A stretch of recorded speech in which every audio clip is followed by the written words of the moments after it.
Do It on a Dime here. So in this video, I'm going to give you guys 5 tangible organizing tips, and these come from questions that you guys have sent me. And I don't want to give you guys cookie cutter answers. These are real systems that really work for me and people that I know. Most commonly asked question is, Kathryn, my house is a disaster. Where do I start?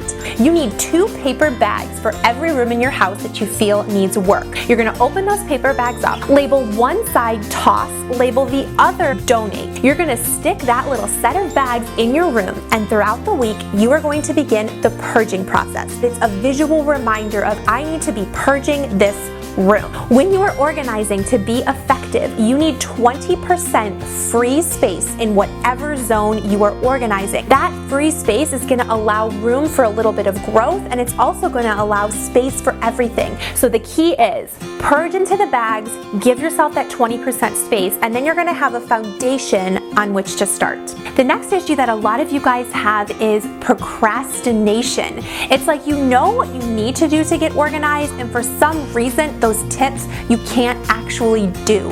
Here are 2 things that I do. The first thing is, if there's a task I really don't want to do, for example doing the dishes, the worst ever. So what I'll do is I'll do a menial task that will kickstart me. For example, cleaning out my junk drawer. It takes 5 minutes and it feels so good when I'm done.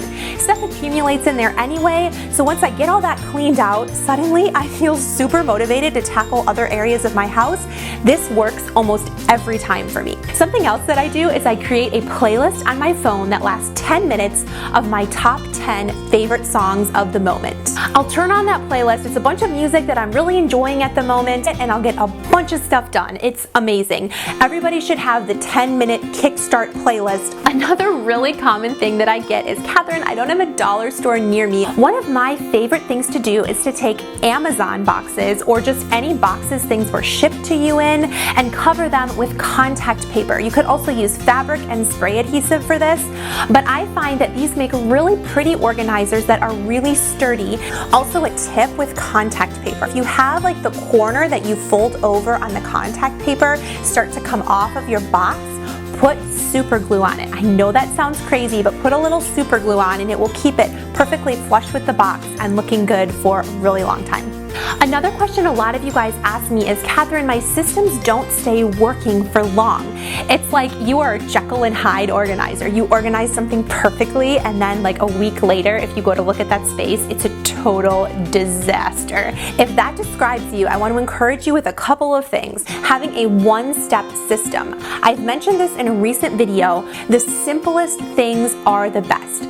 So purge whatever area you're working with down to its minimum and have a one-step in, one-step out rule, and you'll be a lot more successful. I also made a video about no failing organizing tips, which I will link on the screen and down below for you guys, that hopefully will be of some encouragement if you find yourself in this predicament.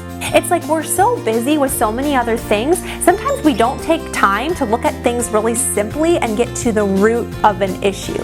One of my other most common questions is, Kathryn, what do I do about a label maker, and what label maker do you use? Labeling things is so important for organization, and I made an entire video about how to laminate labels on the super cheap, but I love using packing tape for labeling things. I love using laminator pouches. You can just use a standard iron on them and you can make little labels and stick them onto things. I love the chalkboard labels from the dollar stores, but if you're looking to get and invest in a label maker, I really recommend getting an Epson label maker. Over the Brother product, the Epson label tape is not wasted. On the Brother label maker, when you print a label, there's a little ½ inch excess that comes out, so you're wasting a lot of tape, and that tape is like boku bucks. It is so expensive. So if you get the Epson products, you're not going to have that wasted tape when you're printing your labels. I think they work just as well, and the tape is comparably priced. So for that reason, I am an Epson girl, and I'll link it down below for you guys if you're interested in it. Leave me a comment down below because you guys inspire me daily. Thank you so much for subscribing to my channel, and I'll catch you guys in the next video. Bye!